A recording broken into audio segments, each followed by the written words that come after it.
welcome back. Section 8.2, a little bit shorter than Section 8.1, and we look at a very handy tool, integration by parts.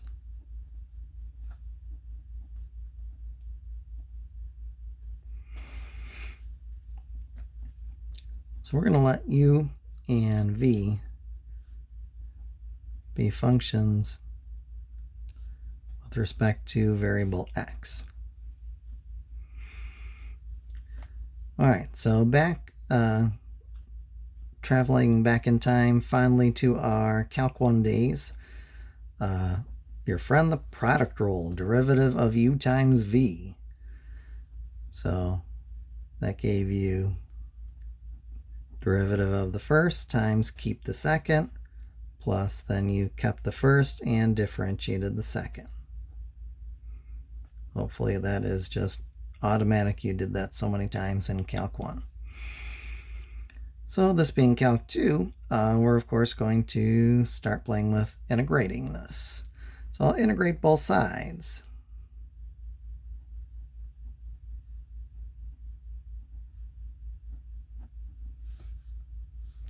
And integral of a sum is a sum of integrals.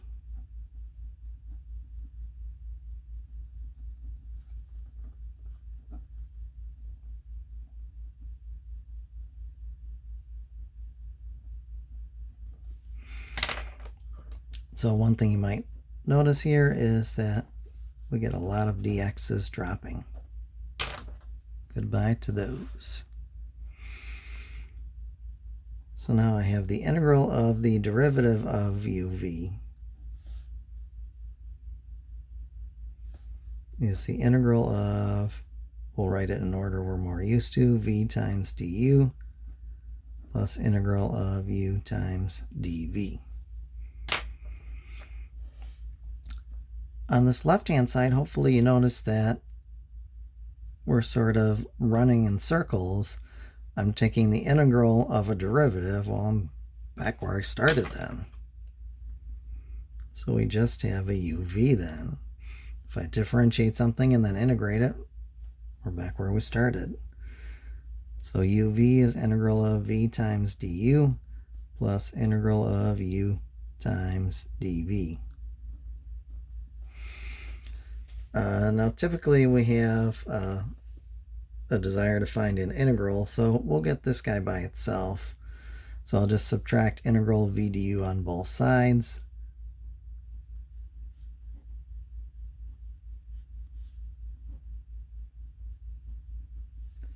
And usually that one's written on the left-hand side. So integral of u times dv is u times v minus integral of v times du.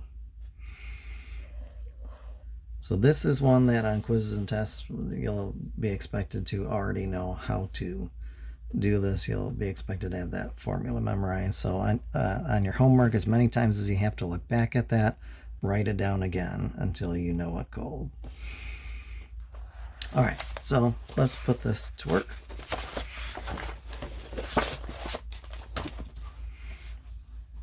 So we'll do integral of 5x e to the 2x times dx. So this is a case where just a single u substitution doesn't help us out. If u is e to the 2x, du would involve 2e to the 2x, and we don't have another one of those. And just letting u be a 5x doesn't really help us. We run into the same problem. So then we have to pick out our u and our dv. These are the guys we pick out first. U, generally you want to be something that would start cascading down to disappearing. So derivative of 5x is now just 5 times dx.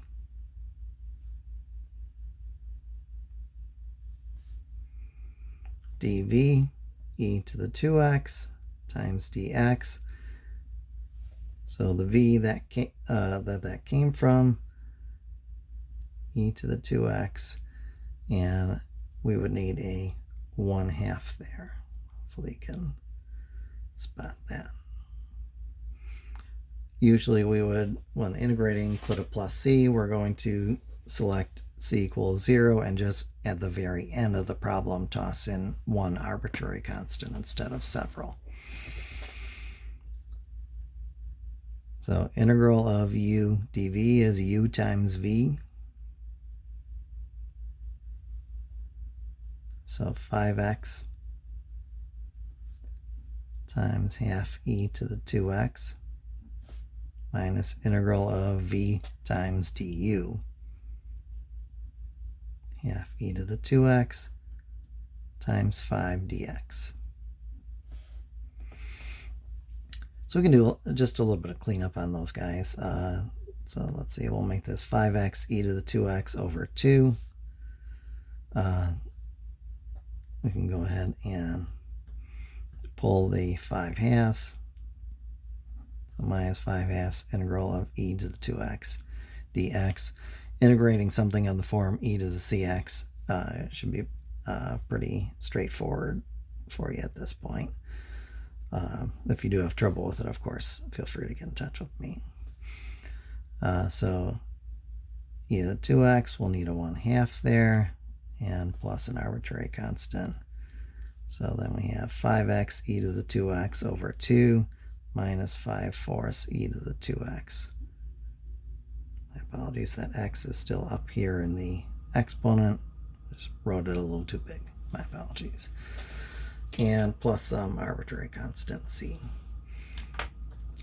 A good practice with these, just to convince yourself that this is correct,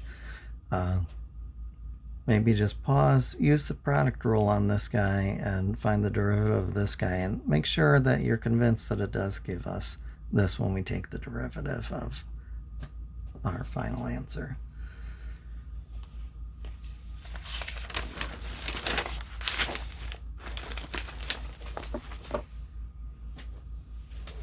Okay, occasionally we do get to play with natural logs as well. Those are pretty handy with the integration by parts.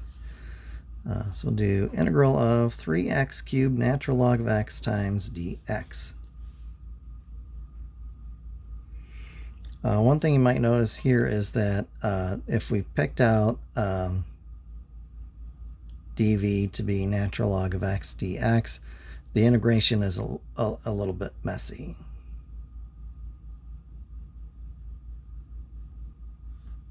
I'll just say messy. Not an officially sanctioned math term, but gets the message across. So since that one is difficult to integrate but easy to differentiate, that's our u then. So u is natural log of x, which means these leftover pieces will be the dv. So dv is 3x cubed times dx. So du, 1 over x times dx. And our v, x cubed, is now x to the 4th. We had a 3 already there. We also would need a 1/4.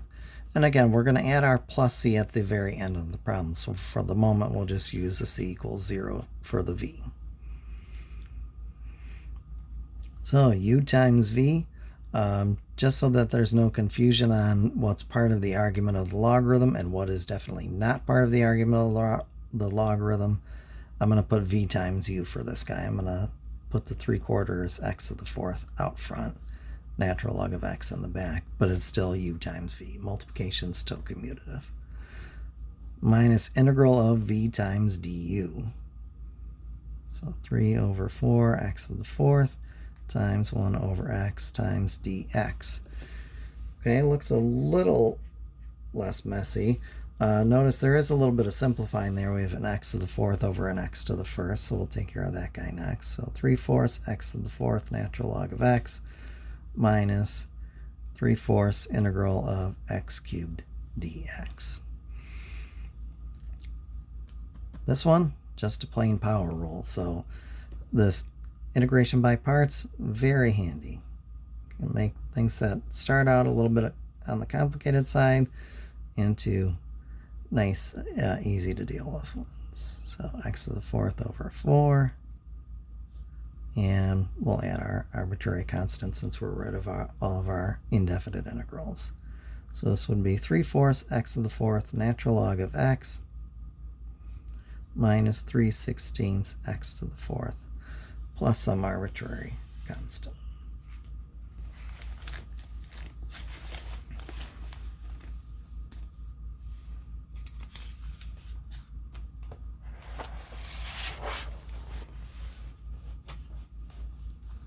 All right. So we also get to play with some of our trig integrals with this as well, and we'll do some endpoints on this guy as well. So we'll do integral from 0 to 1 of 1/3 of arctangent x over 3 times dx.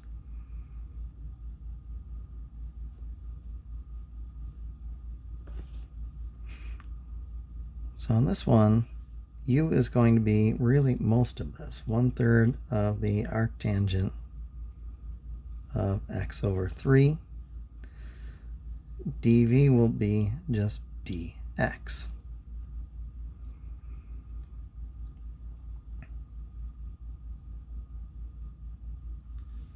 So then du is 1 over 3 squared plus x squared times dx. And v is x. So now we have u times v. Again, just to make sure of what's clear, what's in the argument, not in the argument, we'll bring that x out to the front of the line. So uv would be x over 3 arctangent of x over 3 minus integral of v times du.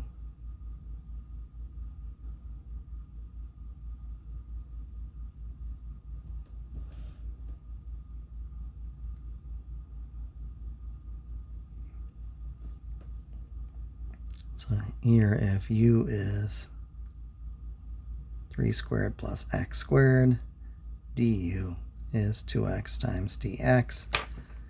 I've got the x dx, I don't have the 2. So we'll just get them set up there.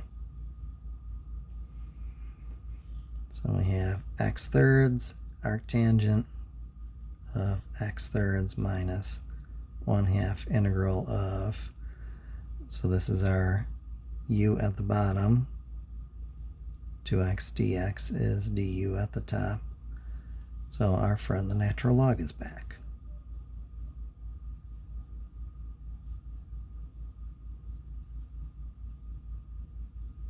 We've gotten rid of our last indefinite integral. Excuse me. So we need our friend the plus c, and then we just back substitute.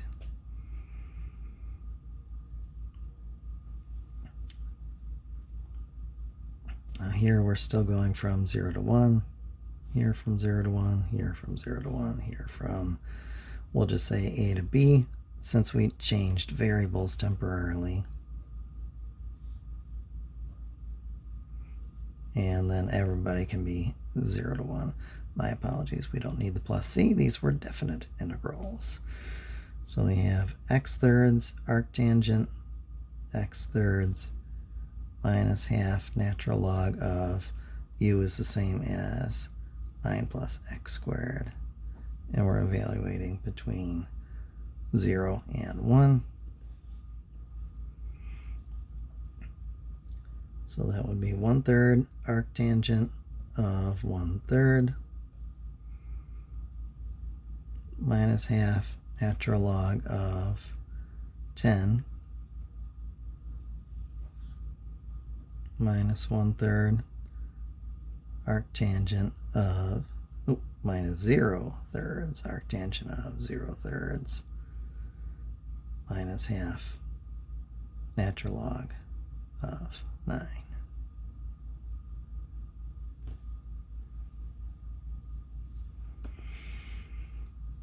Okay, so the 0 times anything is 0. Goodbye to that part. And I'm writing a little bit too big, so we're going to just finish it up here. My apologies. Picture that in line if I weren't writing gigantic at the moment. Now we can do like arctangent of 1 and get a nice, pretty precise answer of pi over 4. 1/3 isn't something that has a nice, neat, pretty exact inverse trig. So we'll leave that guy as is. A third arctangent of a third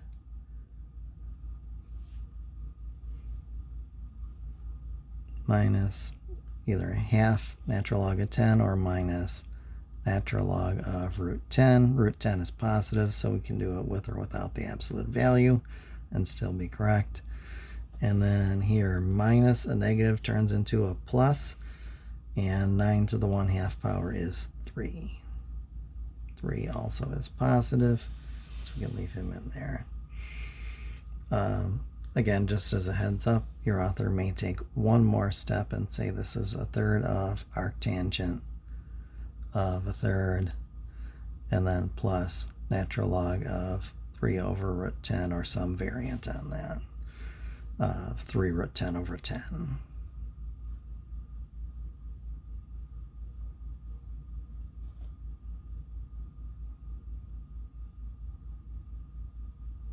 So we don't want to leave the root 10 downstairs. So that would be our exact value. We're looking for exact values, not decimal approximations. I know the calculators and the other toys can do approximations. We're trying to do exact. Okay, we do occasionally do repeated integration by parts. So if we have integral of 5x squared cosine x dx, u here most likely would be the 5x squared, since we can start bringing that power down, which would make our dv cosine x times dx, du 10x times dx, so v would be sine x.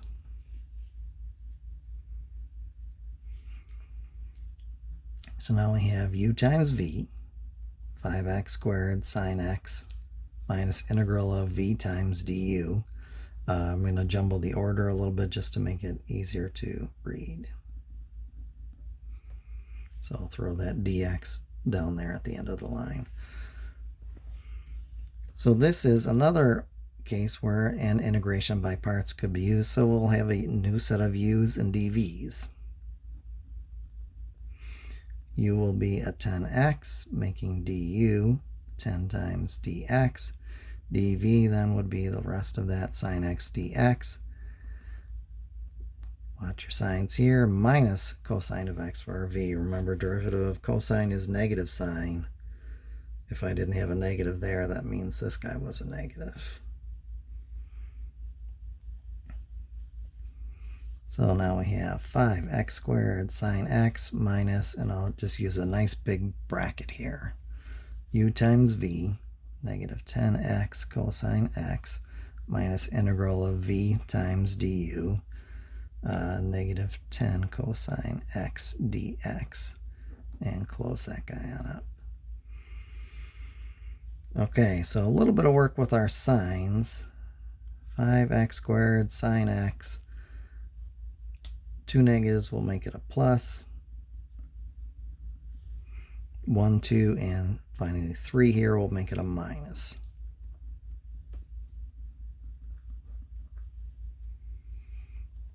So 5x squared sine of x plus 10x times cosine x. Antiderivative of, now it's just a constant,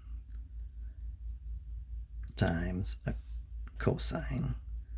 So antiderivative of cosine is sine. And there's our plus c. So we get to have a little bit of fun with trig and integration by parts.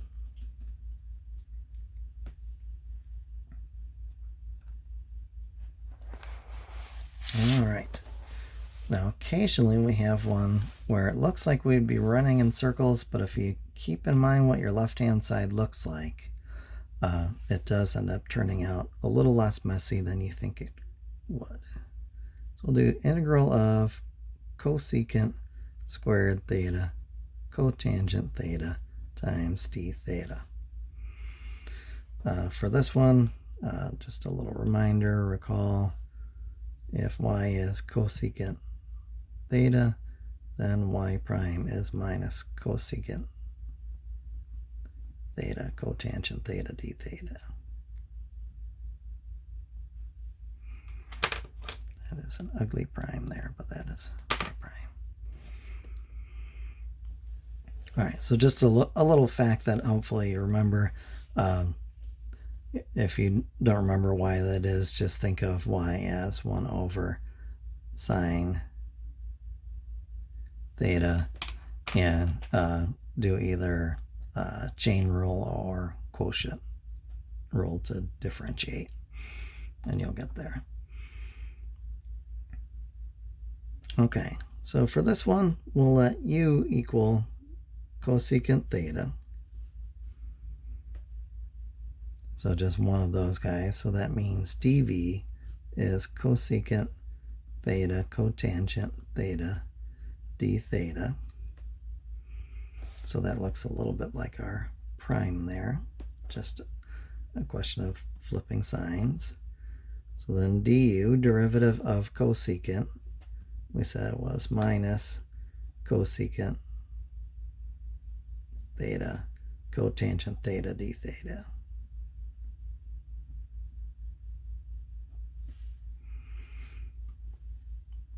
So v here, notice we have everything but the sign. The sign is flipped, so that must mean that the sign was flipped on this guy as well. So v is minus cosecant theta. So for this one, I'm going to hang on to that left-hand side. I'll say integral of cosecant squared theta cotangent theta d theta is equal to u times v, positive by negative, negative, cosecant by cosecant, cosecant squared, minus integral of v times du, negative by negative is a positive in there.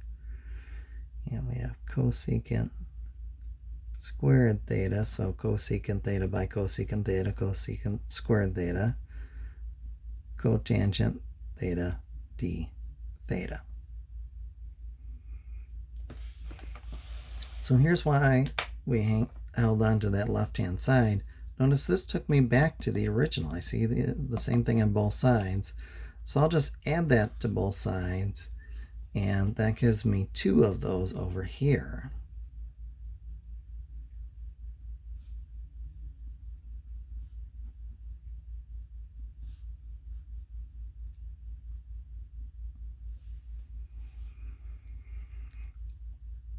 So then if we do just half of both sides, integral of cosecant squared theta cotangent theta times d theta is negative 1/2 cosecant squared theta, and we'll add our arbitrary constant c. So if you see the same thing pop up again, just take advantage of that and treat it as if this said x is equal to 5 minus x. You would add x to both sides and get a 2x here. Same idea.